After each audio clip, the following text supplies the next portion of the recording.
the preposition man. What's happening? What's going on? What's happening? I'm clocking in. Now I want to share something with you called the essence of persistence.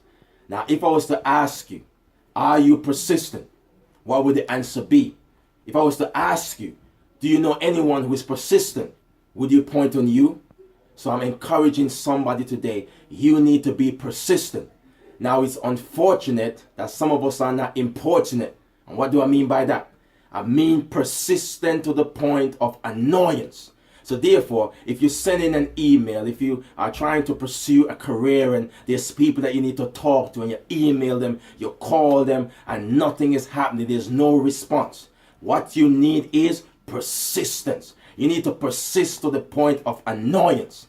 Now, if you know that what you're pursuing or what you're trying to get in life is for a worthy cause and you need that thing, then you need to be persistent.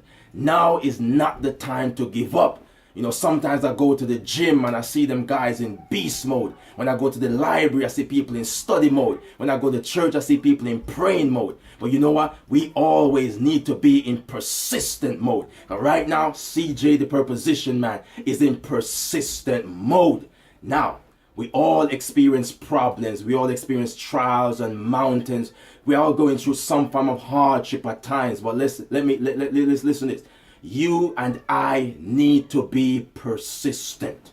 Persistent to the point where it's so annoying. The best thing that they can ever do is to sort you out. Listen to what I'm saying to you. Sometimes in life we got to be persistent.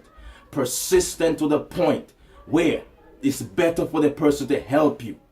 Because right now, I know personally from my own experience that persistence does pay off.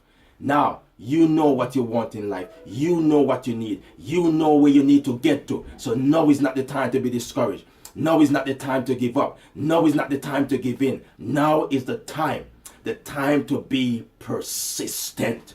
Now it's easy to be persistent when everything is going well. When everything is nice, it's easy to be persistent. But can you and I be persistent in the midst of storms? Can you and I be persistent when there's mountains upon mountains to cross? Can you and I be persistent even though that person said no? Can you be persistent even when the door is closed? Can you be persistent when you see no way out? And that's the thing. The difference between some of us is that some of us are persistent and some of us are not. So I'm encouraging somebody today. Hear me out. I want you to be persistent, because if you're qualified, if you have all your GCSEs, if you have all your qualifications, if you don't have persistence, then you're lacking. So I'm encouraging somebody today. I want you to persist. Persist to the point where your persistence is paying off. I want you to smell the essence of persistence. So I encourage you. This is CJ, the preposition man, asking you to be persistent. Go on and do your thing. Get up, move up, and be in persistent mode. This is CJ, the preposition man. One love. Peace.